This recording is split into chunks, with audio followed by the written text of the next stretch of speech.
मेरा नाम है Rajat and you are watching India's number one Hindi gay story channel. उस रात मामा ने भोला को कस के पकड़ लिया। अपनी बाहों में इस कदर उसे जकड़ लिया। भोला बुरी तरह छटपटा रहा था, पर मामा तो उसे छोड़ने के मूड में ही नहीं थे।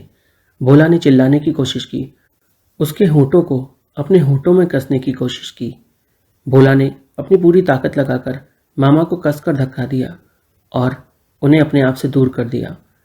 मामा भोला से बोले, ये तुम कर क्या रहे हो? भोला बोला, ये आप क्या कर रहे हो? मैं तो आपसे प्यार करता हूँ। और आप? मामा बोले, तो मैं भी तो तुम्हें प्यार करने की ही कोशिश कर रहा हूँ। तुम इतना नाराज़ जो हो मुझसे, मैं तो तुम्हें मनाने की कोशिश कर रहा हूँ। भोला बोला, ये प्यार नहीं है जो आप कर रहे हो। मामा बोले, आज तक तो तुम्हें यही प्यार लग रहा था, आज कौन से नए प्यार की परिभाषा सीख ली तुमने, और किससे सीखी? जरा मुझे भी तो बताओ। भोला ने कहा, मामा एक बात बताओ, अगर आप मुझसे सच में प्यार करते हो, ठीक है, तो आप किसी औरत से शादी कैसे कर सकते हो? मामा ने भोला की तरफ देखते हुए कहा, भोला, शादी तो औरत से ही की जाती है ना, आदमी से थोड़ी शादी की जाती है। तो फिर हमारे बीच जो रिश्ता बन रहा था मामा, वो रिश्ता क्या है? ये रिश्ता भी तो आदमी औरत के रिश्ते जैसा ही है, जहां मैं आपको इतना प्यार करता हूं और आप हैं कि। मामा बोले, ये तुम क्या बातें कर रहे हो? हमारा प्यार दुनिया के सामने रखने वाला प्यार थोड़ी है। ये सुनकर भोला की तो मानो सिट्टी पिट्टी गुम हो गई। उसके मुंह से शब्द नहीं निकल रहे थे। मामा ने भोला को पकड़ा और अपनी गोद में बिठा लिया। भोला छटपटा रहा था और फिर उसने मामा को धक्का दे दिया और वहां से उठकर चला गया। भोला ने नानी के कमरे का दरवाज़ा खटखटाया, पर नानी और नाना गहरी नींद में थे, इसलिए दरवाज़ा नहीं खोला। भोला बड़ा परेशान था। मामा को कमरे के बाहर आता देख भोला ने छत का रुख किया और वो छत पर चला गया। भोला दीवार के सहारे लगा बैठा था। दो आंखें बंद करके बैठा हुआ था और उसकी आंखों से आंसू बह रहे थे। भोला बहुत उदास था कि आखिर उसके मामा उसके साथ ऐसा कैसे कर सकते हैं। उसने तो हमेशा से मामा को प्यार किया और मामा भी उसको जी भर के प्यार करते थे। भोला उन्हें वो सब कुछ करने देता था जो भी वो चाहते थे, पर आज मामा इतनी आसानी से कैसे पलट गए? उन्होंने कैसे पल भर में भोला को पीछे छोड़ दिया और अपनी ज़िंदगी में आगे बढ़ने को तैयार हो गए, वो भी एक औरत के साथ। भोला को अंदर ही अंदर बड़ा गुस्सा आ रहा था, पर वो फिर भी खामोश था, क्योंकि वो जानता था मामा का एहसान है उस पर। मामा ने ही उसे पढ़ाया है और मामा ही उसको पढ़ा रहे हैं। अगर वो मामा से लड़ लेगा तो फिर वो जाएगा कहाँ? कौन उसकी मदद करने को सामने आएगा? भोला पूरी रात छत पर यूं ही पड़ा रहा। मामा उसका नीचे कमरे में इंतजार करते रहे और भोला नहीं आया। जब सुबह के 5 बज रहे थे तब भोला की नींद टूटी और उसने पाया कि वो छत पर ही बैठे बैठे सो गया था। भोला फटाफट उठा और नीचे गया, क्योंकि वो नहीं चाहता था कि नानी नाना उसकी चिंता करें। वो मामा के कमरे के पास गया, दरवाज़ा खोला तो दरवाज़ा खुला हुआ ही था। भोला अंदर चला गया, देखा तो मामा गहरी नींद में थे। भोला जाकर बाजू में लेट गया। हर रोज़ की तरह जब सूरज की किरणें कमरे के अंदर घुसती हुई आईं तो मामा की आंख खुली। उन्होंने देखा भोला उनके बाजू में सो रहा है, तो उन्होंने भोला की कमर में हाथ डाला और भोला को कसकर अपने से सटा लिया।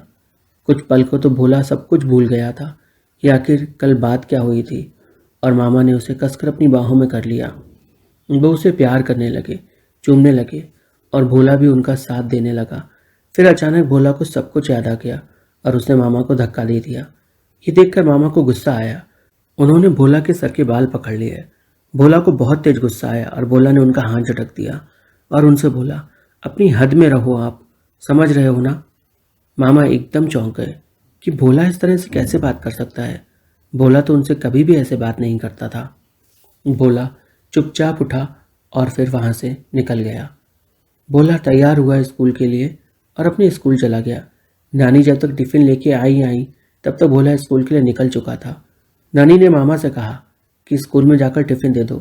मामा ने टिफ़िन ले लिया। भोला स्कूल में आ चुका था। प्रार्थना हो रही थी। बाहर खड़ा खड़ा इंतज़ार करता रहा। प्रार्थना पूरी हुई तो अपने क्लास में चला गया और वहाँ जाकर शांति से बैठ गया। थोड़ी ही देर में उदित आया, जो कि आज लेट हो गया था। जब सर ने उदित से पूछा, तुम आज लेट कैसे हुए, तो उदित ने बताया, स्कूल बस रास्ते में ख़राब हो गई थी, जिसकी वजह से वो लेट हो गया। अब इसमें उदित की तो कोई गलती नहीं थी, इसलिए सर ने उदित को अंदर आने दिया। भोला अभिराम के पास बैठा हुआ था। उदित ने जैसे ही भोला को देखा, देखते ही अपना हाथ हिलाया, पर भोला की तरफ से कोई रिस्पॉन्स नहीं आया। उदित को समझ में नहीं आया कि आखिर भोला को क्या हो गया। उदित जाकर भोला की दूसरी बाजू बैठ गया, क्योंकि इधर साइड की बाजू में तो अभिराम बैठा हुआ था। भोला अभिराम और उदित दोनों के बीच में था। उदित ने भोला से पूछा, क्या हुआ, कोई बात है क्या? भोला चुप था। उदित ने भोला के सर को हल्के से उठाया और अपनी गोद में रख लिया और बोला, बताओ कोई बात है क्या? भोला रोने लगा। उदित से देखा नहीं गया कि भोला आखिर रो क्यों रहा है। उदित ने भोला से कहा, उठो। सर से क्लास के बाहर जाने की परमिशन मांगी और भोला को लेकर बाहर चला गया। उदित भोला को लेकर ग्राउंड में चला गया, जबकि उन्हें इजाज़त नहीं थी कि पहले पीरियड में वो ग्राउंड में चले जाएं। क्या बात है, बताओ मुझे, तुम इतने उदास क्यों हो? उदित ने इतने प्यार से भोला से पूछा कि भोला खुद को रोक नहीं पाया। भोला ने उदित से कहा, मैं तुम्हें बता तो दूंगा, पर तुम वादा करो कि तुम मुझे जज नहीं करोगे। कुछ देर सोचने के बाद उदित बोला, ठीक है, मैं तुम्हें जज नहीं करूंगा। तुम्हारे मन में जो भी है वो तुम मुझे खुलकर बताओ।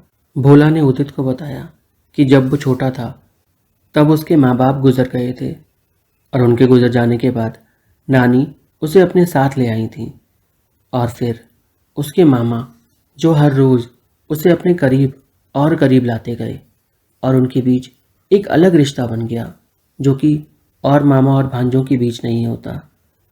उदित ने हैरानी से पूछा, आखिर ऐसा क्या रिश्ता बन गया तुम्हारे और तुम्हारे मामा के बीच? भोला ने एक पल को गहरी सांस ली और उसने उदित के हाथ पकड़ लिए और बोला, मेरे मामा और मैं पति पत्नी हैं। ये सुनकर उदित हैरान हो गया। तुम और तुम्हारे मामा पति पत्नी कैसे हो सकते हो? तुम दोनों ही आदमी हो। उदित, तुम नहीं समझ रहे। मेरे और मेरे मामा के बीच जो रिश्ता है वो पति पत्नी के रिश्ते जैसा है। हम दोनों एक दूसरे से बहुत प्यार करते थे। उदित ने कहा, करते थे मतलब? भोला ने कहा, तुम बस मुझे सुन लो, फिर तुम्हें जो बोलना हो तुम बोल देना बाद में, बस अभी मुझे सुन लो। उदित एकदम खामोश होकर बैठ गया। मैं बता रहा हूँ ना, बस एक बार सुन लो, भोला ने यह कहते हुए कहना शुरू किया। जब मैं मामा के घर आया तब से मामा ने मेरी बहुत देखभाल की। हर रोज़ वो मेरे लिए कुछ ना कुछ करते थे ताकि मैं खुश रहूं। यहाँ तक कि रात को भी वो मुझे बहुत प्यार करते थे।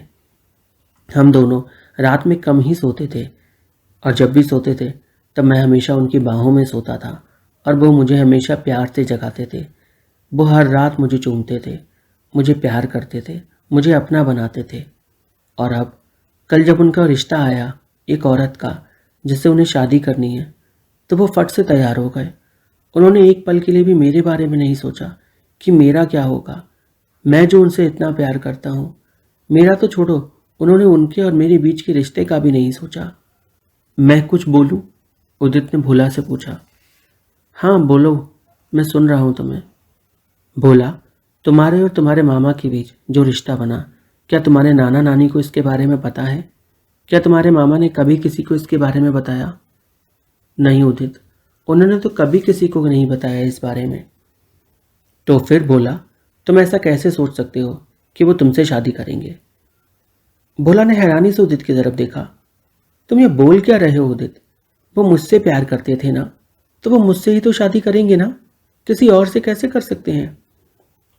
तुम समझ नहीं पा रहे भोला, वो तुमसे प्यार नहीं करते थे, वो बस तुम्हें अपनी ज़रूरत का सामान समझते थे। जब तक तुम उनके काम में आए तब तक उन्होंने तुम्हारा इस्तेमाल किया, और अब जब उन्हें ज़रूरत नहीं तो उन्होंने तुम्हें छोड़ दिया। क्या इतनी छोटी सी बात तुम समझ नहीं पा रहे हो भोला? भोला को अब कहीं जाकर एहसास हो रहा था कि उसके मामा हर रोज सिर्फ उसका इस्तेमाल किया करते थे, वो उससे कोई प्यार ब्यार नहीं करते थे। ये जानकर भोला अंदर से बुरी तरह से टूट गया। उसके आंसू किसी झरने की तरह बहने लगे, लगातार बिना रुके। और उदित ये देखकर व्याकुल सा हो उठा।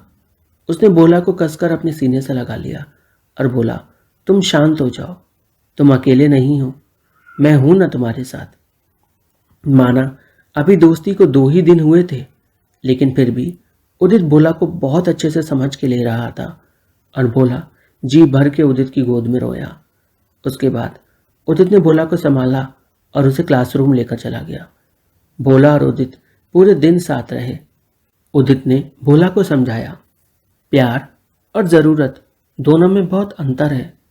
मामा के लिए तुम एक ज़रूरत थे जब तक उनकी भूख प्यास नहीं मिट रही थी, और अब जो मिटाने का इंतज़ाम हो गया तो उन्होंने तुम्हें छोड़ दिया। भोला बोला, नहीं, ऐसा नहीं है, उन्होंने मुझे नहीं छोड़ा। वो कल रात भी मुझे प्यार करने की कोशिश कर रहे थे, पर मैंने ही उनको हटा दिया। भोला, उसे प्यार नहीं कहते, उसे हवस कहते हैं जो उनके अंदर है, क्योंकि उनकी अभी शादी नहीं हुई, होने वाली है। तो जब तक हो नहीं जाती तब तक वो तुम्हारे साथ रहेंगे, जब हो जाएगी तब तुम्हें निकाल देंगे बाहर। भोला की बुद्धि में अब कुछ बातें घुस रही थीं।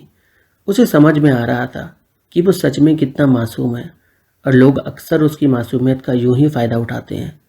उसे डर लग रहा था अब कि कहीं उदित पूरे क्लास में सबको उसके बारे में ना बता दे, क्योंकि भोला भी जानता था ये बात डिस्कस करने वाली नहीं है। उसने उदित से कहा, उदित एक वादा करोगे? उदित ने भोला की तरफ देखा और बोला, तुम घबराओ नहीं, ये मेरा वादा है तुमसे। जो बात तुम्हारे मेरे बीच हुई वो सिर्फ तुम्हारे और मेरे बीच ही रहेगी। मैं कभी किसी को नहीं बताऊंगा। मैं नहीं चाहूँगा मेरी वजह से तुम्हारी ज़िंदगी बर्बाद हो या तुम्हारा जीना मुश्किल हो जाए। पर भोला, अगली बार जब कभी भी किसी से प्यार करना तो बहुत सोच समझ के करना। प्यार में थोड़ी नौबतौल भी ज़रूरी है। अगर हम वो नहीं करते हैं तो हम पछताते हैं। भोला को उदित की बात अच्छे से समझ में आई। भोला और उदित हमेशा अच्छे दोस्त रहे। आज भोला के पास एक पार्टनर है और उदित भी उससे मिलता है। उदित हमेशा एक अच्छे दोस्त की तरह भोला को सपोर्ट करता रहा और भोला उदित से काफ़ी कुछ सीखता रहा। कहानी अच्छी लगी हो तो वीडियो को लाइक करिए, कमेंट करिए और चैनल को सब्सक्राइब कर दीजिए।